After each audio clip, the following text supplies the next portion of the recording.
La République populaire de Chine est devenue ces dernières décennies la destination affectionnée par les Africains. Au Tchad, les demandeurs de visa ont la possibilité de se rendre 3 fois dans la semaine à l'ambassade de Chine pour les modalités administratives de voyage. Comme nombre d'entre eux, Blaise, lui, a déjà goûté à la saveur chinoise mais veut y amener cette fois-ci sa famille. Il a rendez-vous ce vendredi pour la demande de visa. Mon choix est motivé simplement parce que j'ai été déjà une fois en Chine et je sais que c'est que le pays, la Chine est.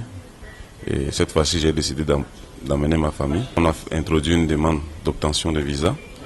Et nous sommes là pour le processus d'entretien. Comparativement à d'autres chancelleries, les demandeurs apprécient particulièrement la procédure d'obtention de visa mise en place par le consulat chinois, du moins depuis l'assouplissement des mesures sanitaires. Il n'y a pas de stress, c'est tellement agréable parce que quand je venais, j'ai des choses à traiter avec mon téléphone.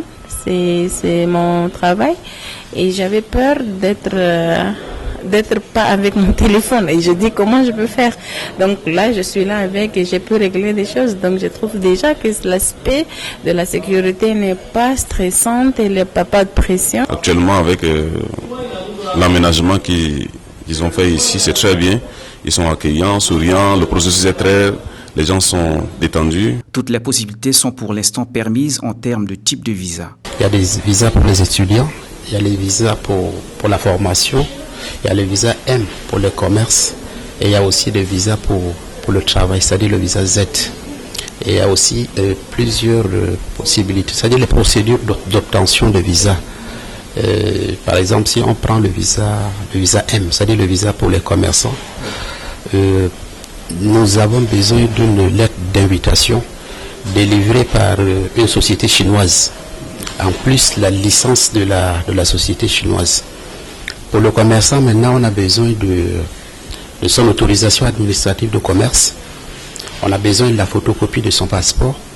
On a besoin aussi du passeport original et de 2 photos. Et puis, il y a un formulaire en ligne aussi qu'il faut remplir. Après, il imprime le formulaire, il met avec tous les dossiers, il dépose à l'ambassade. On étudie d'abord les dossiers et puis on lui fait un rendez-vous. Il vient pour qu'on lui filme, on prend les empreintes. Juste 2-3 jours après, il récupère son passeport avec le visa. La bonne nouvelle tant pour les étudiants que pour les commerçants et ou touristes est que le temps entre la demande et l'obtention de visa n'excède pas une semaine. On traite dans de brefs délais. Ils sont très contents. Nous également, on est satisfaits. Le texte PCR est annulé et aussi l'empreinte pour les commerçants. Parce que habituellement, on n'a que des commerçants qui demandent plus le visa. Donc on a allégé ces mesures pour eux.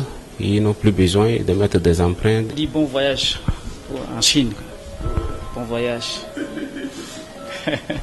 Le processus d'obtention de visa est en bonne voie. Ce vendredi, Blaise rentre souriant parce qu'il va pouvoir amener son fils et sa femme en Chine pour mieux expérimenter les opportunités qui s'y trouvent. Faire profiter aussi à l'enfant de regarder effectivement comment les gens fonctionnent ailleurs. C'est un pays de grand marché international. Les conditions sont vraiment meilleures là-bas. Les universités sont accueillantes. Ces dernières années, le gouvernement chinois accorde de plus en plus de bourses d'études aux jeunes tchadiens désireux d'apprendre le modèle de développement à la chinoise pour impacter positivement la transformation du Tchad. Les possibilités sont aussi élargies quant aux perspectives politiques, économiques, commerciales et culturelles. Nombre de commerçants choisissent la Chine pour des bénéfices mutuels et dans cette perspective de coopération sino-africaine, la Chine reste fondamentalement un pays ami du Tchad. Désormais, le nombre de vols sur la ligne aérienne Guangzhou-Addis Abeba exploité par Ethiopian Airlines passera de 7 à 10 vols par semaine. Ce réajustement facilitera les voyageurs tchadiens vers la Chine. Bye bye.